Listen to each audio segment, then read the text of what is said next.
वक्त सबका बदलता है।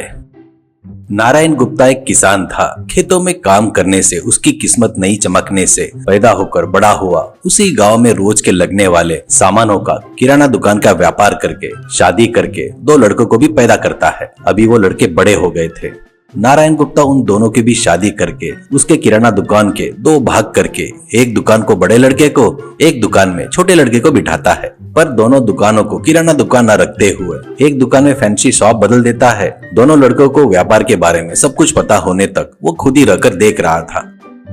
बड़े लड़के का नाम गोपाल कृष्णा और दूसरे लड़के का नाम मारुति था। दोनों भाई को जिम जाकर एक्सरसाइज करके बॉडी बनाने का शौक था। वो दोनों एक ही नहीं, वो बहुत अच्छे कलाकार भी थे। श्री राम नवमी को देवी के नवरात्रि में उस गांव के बीच में मंडप डालकर तरह तरह के भजन स्पर्धा, भरतनाट्यम, नाटक के प्रदर्शन करते थे उत्साह कमेटी वाले। उसमें कृष्णा अंजनेय के नाटक में गोपाल कृष्णा बनकर और मारुति हनुमान बनकर नाटक करते हुए बहुत सारे प्राइज जीतते हैं। उनका शरीर बढ़िया तगड़ा रहने से, अच्छा रहने से उनकी गांव में सभी लोग तारीफ करते थे। वो गांव शहर से कम 15 किलोमीटर दूर रहने से, वहां पर होलसेल की कोई भी दुकान नहीं रहने से नारायण गुप्ता हर 3 महीने में एक बार जंगल पार करके शहर जाकर वहां से दुकान में लगने वाला पूरा सामान लाकर अपने दुकान में रखकर बेचते रहता है। पर इस बार जो बच्चों को सिखा रहा था उसी का भाग था वो दोनों को 20,000 रुपए के नोट का बंडल देकर होलसेल किराना सामान, फैंसी सामान खरीद कर लाकर दोनों दुकान में अच्छे से सजाकर रखो, ऐसा कहता है। दोनों भाई, ठीक है पिताजी, आप ही देखेंगे ना हम कैसे भावबाजी करके कितना अच्छा सस्ता सामान लेकर आते हैं, ऐसा कहता है। तो नारायण गुप्ता, हाँ पर एक खास बात है, तुम लोग जाने वाले रास्ते पर चोर डाकू रहते हैं, उनके नजर में न आते हुए संभल कर जाकर आओ, ऐसा कहता है। वो जोर से हंसकर, अरे पिताजी, हमको देखकर ही वो संभल कर रहना चाहिए, हमारे ऊपर हाथ डालते उनके हाथ पूरी तरह से तोड़ देंगे नहीं क्या, ऐसा कहते हैं। उनके पतियों की बातें सुनकर वहीं पर खड़ी दोनों बहुएं मुंह में मुंह हंसकर, इन भाइयों के आगे कोई और चोर डाकू खड़ा हो सकता है क्या? मामा जी आप बिल्कुल डरो मत, कहकर पतियों को तिलक लगाकर टाटा करते हैं।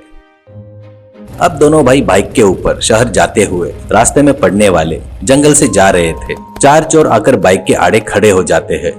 तुम्हारे पास पैसा है तो निकालो, ऐसे कहते हैं। तो गोपाल कृष्णा, हमारे पास पैसे रहे तो तेरे को देंगे क्या, ऐसा कहता है घमंड से। मारुति, रास्ते से हटो, तुमसे बात करके बैठने के लिए हमारे पास उतना समय नहीं है, कहकर बाइक स्टार्ट करता है। तो उन चोरों में से एक जन, क्या रे इस राजू सिंह से ही उल्टा जवाब देकर बात कर रहा है क्या, कहकर बाइक के टायर को जोर से लाठी मारकर जोर से बोलता है, अरे पैसे निकालो पैसे, करके चिल्लाता है। उस चिल्लाने से दोनों भाई के हाथ पैर कांपने लगते हैं और वो दोनों, हमारे पास कुछ नहीं है भैया, ऐसा कहते हैं। तो राजू सिंह, अरे इन दोनों के जेब ढूंढो रे, कहता है। तो उसके आदमी ढूंढते हैं और 2 नोट के बंडल है भैया, कहकर निकाल कर देते हैं। तब गोपाल कृष्णा और मारुति, अरे अरे ये हम लोग सामान खरीदने के लिए लाए हुए पैसे है जी, करके विनती करते हैं। तो राजू सिंह, तुम लोग और यहाँ रुके तो तुम्हारी गाड़ी भी छीन लूंगा, जाने दो कर छोड़ रहा हूँ, जाओ यहाँ से, करके बोलता है। और उनमें से एक जन, अरे राजू भैया इनकी बॉडी देखे तो पहलवान जैसे लग रहे हैं, पर इनमें तो हिम्मत ही नहीं है और इनका दिल भी तगड़ा नहीं है, करके कहता है। बाकी सभी चोर हंसते हैं। दोनों भाई राजू सिंह के हाथ जोड़कर नमस्कार करते हुए बाइक से चले गए।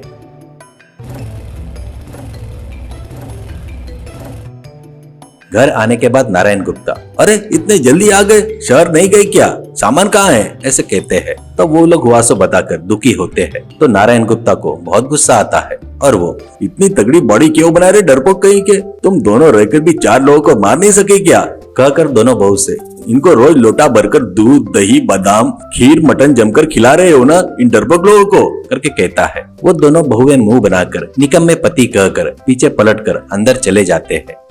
इससे गोपाल कृष्णा और मारुति के सर काट दिए जैसा हो जाता है। ताव में आकर गोपाल कृष्णा, चल रहे अभी अभी जाकर उस राजू सिंह को जमकर धोकर अपना पैसा वापस लेकर आएंगे, ऐसा कहता है। तो नारायण गुप्ता, थोड़ा गुस्सा कम करो रे, फिर से गए तो वही होगा, मार खाकर आओगे, ताकत का नहीं दिमाग का उपयोग करो, करके उनको कुछ बताता है।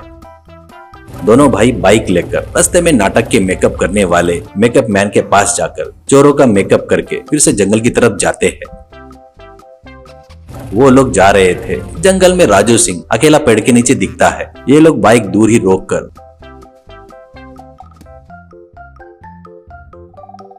राजू सिंह को पकड़कर तुम्हारे पास जितना भी पैसा है दे दे, नहीं तो मार डालेंगे, ऐसे कहता है। राजू सिंह, ओ तेरी की, इतने बड़े चोर को पकड़कर मुझे ही डरा रहे हो क्या? मैं भी तुम्हारे जैसा चोर हूँ। तुम दो लोग रहकर भी चोरी डकैती करोगे क्या? एक काम करो, मेरे गैंग में शामिल हो जाओ, तुमको महीने के 1 लाख रुपए तनख्वाह दूंगा, ऐसे कहता है। तो गोपाल कृष्णा, तुम दोगे करके विश्वास कैसे करेंगे, ऐसे कहता है। तो राजू सिंह, अरे दूंगा रे, लगे तो एडवांस ले लो, करके उसके पास से लूटे हुए 20,000 के बंडल दोनों को एक एक देता है। तो मारुति, सच में यार तुम तो बहुत बड़े चोर हो भैया, हमारे घर में तकलीफें बहुत है, ये पैसा हम हमारे पत्नियों को देकर आकर हम लोग ड्यूटी में ज्वाइन हो जाएंगे, ऐसा बोलते हैं। तो राजू सिंह, ठीक है, जल्दी से आना, रात में एक जगह पर माल लूटने जाना है, करके बताता है। तो दोनों भाई, हमको काम देने के लिए धन्यवाद भैया, कहकर दूर चलते हुए जाकर वहाँ पर पेड़ के पीछे छुपा कर रखे गाड़ी पर सवार होकर घर आ जाते हैं।